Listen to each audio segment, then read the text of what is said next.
My name is Maya Collins. I am 29 years old. I live in Chicago, Illinois. And I want to tell you about the moment I sat down at table 14 at my sister's wedding and looked around and understood exactly what the previous 3 years of my life had actually meant to her. Table 14 was in the far left corner of the reception hall, partially behind a pillar, and it was set with smaller chairs than the other tables, and the centerpiece was lower, and the people sitting at it were between the ages of 6 and 12, and their names were written on little cards in a rounder, friendlier font, the kind you use for children. My name was written on one of those cards in that font, and I sat down in one of those smaller chairs, and I looked at the 6-year-old to my left who was already trying to balance a spoon on her nose, and I made a decision that I want to tell you about. Before I tell you what that decision was, I want to tell you how I got to that table. Because getting to that table took 3 years and a particular kind of love that I am no longer sure deserved the name. The kind that gives without asking because it believes that giving is enough. My sister Amber is 3 years older than me and has always been the person in our family around whom everything else organized itself. Not because she demanded it exactly, but because she had a way of being the center of any room she was in that made the room feel incomplete without her. Growing up, I did not resent that about her. I genuinely did not.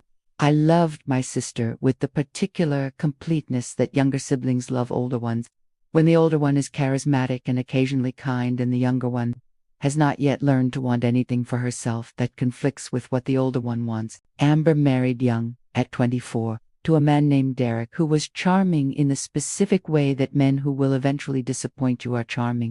And the marriage lasted 4 years before it ended in a divorce that left her without the apartment, the financial stability, and without a plan for what came next.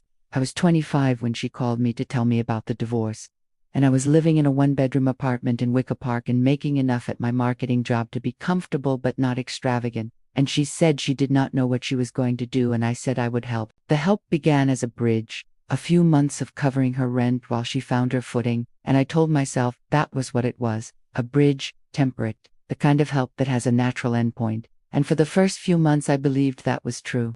But Amber did not find her footing in a few months, and the bridge became the road, and by the end of the first year I was covering her rent, her utilities, her car insurance, and the minimum payments on 2 credit cards she had accumulated during the marriage. I want to be honest about something, which is that I did not do this resentfully at first. I did it because she was my sister and she was struggling and I had the means to help, and the idea of not helping felt like a failure of something that had to do with what family was supposed to mean. What I did notice, and what I told myself did not matter, was that Amber never once acknowledged the help in a way that felt like she understood its weight. She thanked me the way you thank someone who holds a door open for you, briefly and while already moving through it. There was never a conversation about how long this would continue or what the plan was or what she was doing to move toward not needing it. And when I tried to have that conversation gently, she said she was doing her best and the subject closed. The second year, I added her phone bill to the list and helped her move into a slightly nicer apartment because the one she had been in was making her unhappy. And the moving costs came out of a savings account I had been building since I was 22. What those 3 years looked like from the outside was nothing, because nobody knew.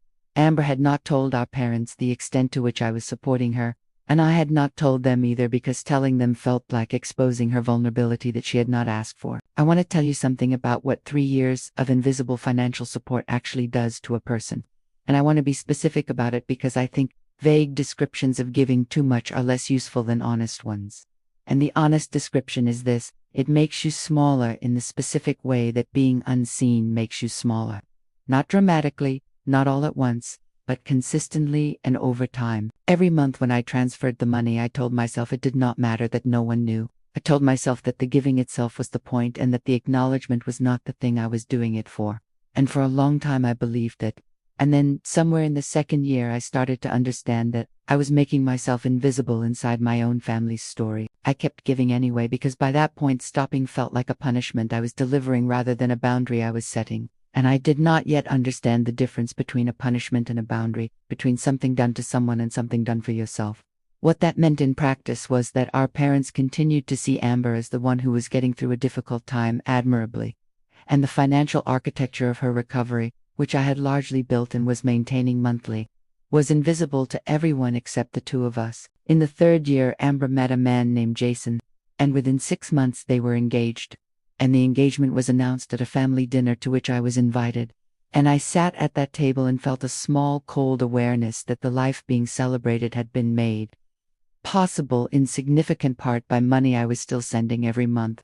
The wedding planning began immediately, and it was lavish. 200 guests, a venue on the river, a dress that cost more than I spent on groceries in 6 months, and I sat beside Amber while she planned it and said nothing about any of this. I helped with the wedding costs too, not the full amount but a contribution that Amber asked for in the same tone she asked for everything, as though the asking was a formality and the yes was assumed. And I said yes because by that point yes was simply the word I had trained myself to say to her. The week before the wedding I received my invitation in the mail, a heavy cream envelope with my name written in calligraphy on the outset, and inside was the card with the details and a smaller card with my table assignment, table 14. The morning of the wedding I helped Amber get ready. I drove her to the venue. I held her bouquet while the photographer arranged the family shots.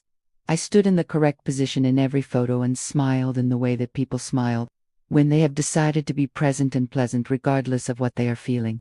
And then the ceremony happened and it was beautiful, and then the reception began and I found my card and I found table 14 and I sat down in a smaller chair next to a 6-year-old who was already trying to balance a spoon on her nose. Amber's speech happened during the first course, and she stood at the microphone in her expansive dress and she thanked Jason's parents and her own parents and her wedding planner by name and her venue coordinator and her bridesmaids individually, each one with a specific memory, and then she raised her glass and that was the end of the speech. She thanked her florist. She thanked her photographer. She thanked the woman who had altered her dress. She did not say my name, not once, not in passing, not as an afterthought. My name was not in that speech, in any form. I want to tell you about the particular loneliness of sitting at table 14 and not saying anything. The loneliness of watching my sister accept congratulations from people who had done far less for her than I had, while I sat with the children in the smaller centerpiece and my name in the rounder font. I want to be honest that there was a part of me that wanted to stand up and say something, wanted even one person to turn around and see me where I was sitting and understand what it meant. And I did not do that because the room was not the right audience, and the person who needed to hear it was not in any state to receive it. What I sent her that night instead of a scene was more powerful than anything I could have said in that hall, because it was sent from the clearest part of me rather than the most wounded. And the clearest part understood that ending an arrangement does not require an audience. It just requires the decision and the follow-through. I also want to say something about what happened inside me in the months immediately after I stopped. Because the internal experience of setting a boundary is as important as the external outcome. And the internal experience was not the relief I had expected, but something more complicated. A mixture of clarity and grief that took several months to resolve into something quieter. I did not flip the table. I did not walk up to the microphone. I did not pull Amber aside and make a scene in her wedding dress. I sat at that table for the entire reception and ate the meal and watched the dancing, and when the evening ended I drove home alone. That night I sent Amber one text. It said, "I think we should talk soon about the arrangement we have had for the past 3 years." I did not say anything else and I did not explain and I did not express any emotion because I had decided that whatever happened next was going to happen on my terms. Amber read the text and did not respond that night. She did not respond the next day. And on the third day she sent back a message that said, "Can we talk when I am back from the honeymoon?" And I said, "Of course." During the 2 weeks of the honeymoon I transferred no money to any of Amber's accounts.